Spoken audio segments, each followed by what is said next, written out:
शुक्रिया चेयरमैन साहब। सबसे पहले तो मैं फर्स्ट टाइम सेनेट में आपकी बातें सुन रहा हूँ सबकी, और ये चूँकि एक आज जो टॉपिक था उससे बाहर जाके भी बहुत सारी बातें मैंने सुनी, तो मैं तो चाहता था कि इसी टॉपिक पे बात हो।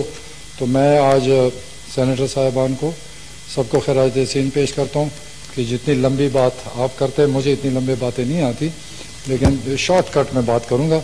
आज जो 14 फरवरी से जो मुल्क के हालात हैं, आप सबको पता है, एक अजीब से कशमकश से हम गुजर रहे हैं, और अभी भी हम यकीन से नहीं कह सकते हैं कि हालात सुधर गए हैं। अभी भी वो ख़तरा मौजूद है, दुश्मन अयार दुश्मन तैयार खड़ा है, और हमें जिस तरह यूनिटी सारी कौम ने दिखाई, अपोजिशन ने दिखाई, और हमारे आर्म फोर्सेस का साथ दिया, मुझे फ़ख्र है अपने मुल्क के अवाम पर, अपोजिशन पर, सब पर, कि ये यकजहती। और ये पाकिस्तान की तारीख़ है, जब भी पाकिस्तान पे ऐसा मौका आया, चाहे हमारे जितने भी इख्तलाफ होते हैं, चाहे हम जितने भी एक दूसरे के ख़िलाफ़ हों, हम इकट्ठे होते हैं। तो इस पर मेरे ख्याल में ऐसा बहुत कम आपको ममालिक मिलेंगे कि नेशनल इश्यूज़ पर हम इकट्ठे होते हैं, और हमें इस पर फ़ख्र करना चाहिए। दूसरी बात, जिस तरह हिंदुस्तान में रात के अंधेरे में हम पर अटैक किया, हमने आर्म फोर्सेस और स्पेशली एयर फोर्स को खराज तहसीन पेश करते कि उन्होंने 24 घंटे में ऐसा जवाब दिया कि मुझे उम्मीद है कि हिंदुस्तान हिम्मत नहीं करेगा कि दोबारा पाकिस्तान की तरफ देखे। आज जो एडजर्नल मोशन है उसमें यही बात की गई कि बहरिया का जो सबमरीन था वो हमारे जो रीजन है उसमें एंटर किया। तो मैं सिर्फ बताना चाहता हूँ कि हमारे समंदर में 3 रीजन होते हैं। एक होता है टेरिटोरियल वाटर्स, ये तकरीबन 12 किलोमीटर तक ये टेरिटरी जो है, यहाँ पर हमारी टोटल सॉवरेनिटी है। अगर कोई वहाँ पर ऐसी एंटर करता है तो हमारा राइट बन जाता है कि हम उसको मार गिराएं, या समंदर के अंदर हो उसको हम हिट कर सकते हैं।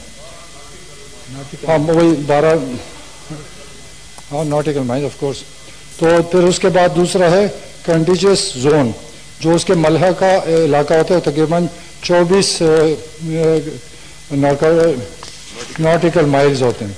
फिर उसके बाद है एक्सटेंसिव इकोनॉमिक जोन, ये तकरीबन 200 नॉटिकल माइल्स पर है। और फिर उसके बाद कॉन्टिनेंटल शेल्फ है जो 350 नॉटिकल माइल्स पे है। ये जो इनका जहाज़ आया, ये जो सबमरीन आया, ये तकरीबन हमारे एक्सक्लूसिव इकोनॉमिक जोन में आया, तकरीबन 90 किलोमीटर अंदर आया।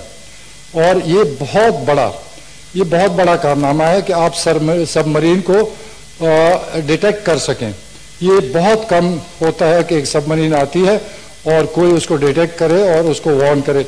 ये हमारे जो नेवी के अफसरान हैं जो वहाँ पर इन्होंने ये कारनामा देखा है, तारीख में लिखा जाएगा, क्योंकि ये एक मुकाबला होता है कि आपका सबमरीन अगर कोई पॉइंट आउट कर ले, बहुत बड़ी बात है। तो हम अपने नेवी पर फख्र करते हैं कि उन्होंने एक बहुत बड़ा कारनामा किया, अदरवाइज इसको डिटेक्ट करना बड़ा मुश्किल काम होता है। तो ये भी बहुत बड़ा कारनामा है। फिर उन्होंने वार्निंग दी और वो फिर डीप सी में चला गया, और अभी भी वो सर्वेलेंस हो रही है कि वो क्योंकि ये जो हमारे जो कन्वेंशनल सबमरीन्स होते हैं, ये 2-3 दिन सिर्फ पानी के अंदर रह सकते हैं। इनको 2-3 दिन के बाद बैटरी रिचार्ज करने के बाहर आना पड़ता है।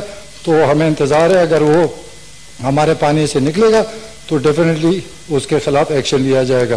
तो इस वक्त भी हमारी आर्म फोर्सेस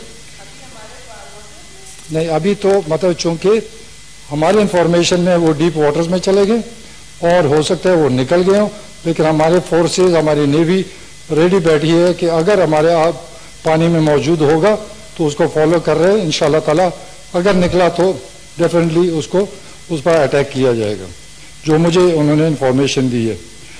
ये जो हमारे रजा ज़बानी साहब ने एक बात की F-16 की, यकीनन ये बिल्कुल एक, अगर ऐसा कोई एग्रीमेंट है तो मैं चेक करूँगा इस पर डिटेल इंशाल्लाह ताला। जब चाहें रजा ज़बानी साहब आप ले आए, और मैं क्योंकि इस पर तफसील मेरे पास नहीं, जो मेरी इंफॉर्मेशन है कि हमने F-16 नहीं यूज़ किया, लेकिन फिर भी अगर कोई एग्रीमेंट की डिटेल है इस वक्त मुझे नहीं मालूम, वो डिटेल लेकर इंशाल्लाह ताला इस हाउस में मैं आ जाऊंगा और सारी डिटेल आपको दे देंगे।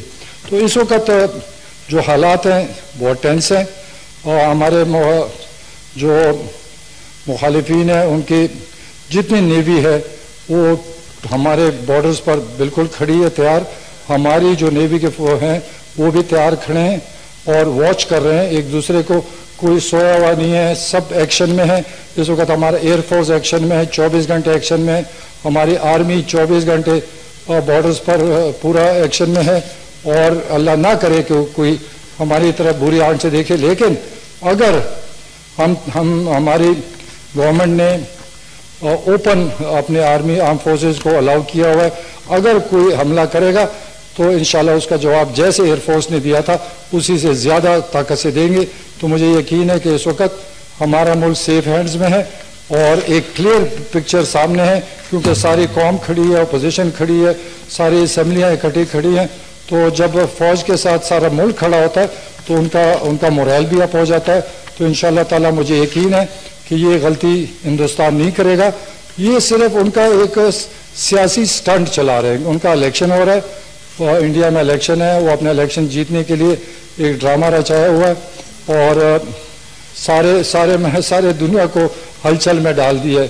तो मुझे यकीन है कि इंशाल्लाह ताला जिस तरह हमने पहले रिएक्ट किया या फिर रिएक्ट करेंगे, और मुझे नहीं यकीन कि वो दोबारा हमारे मुल्क की तरफ आंख उठाएंगे। और अगर ऐसा हुआ, मैं इस हाउस को यकीन दिलाता हूँ कि हमारे आर्म फोर्सेज 24 घंटे जवाब देने के लिए तैयार है। और अगर सीरियस मैटर आया तो इंशाल्लाह हम सीरियसली उसको और लेंगे। बहुत शुक्रिया।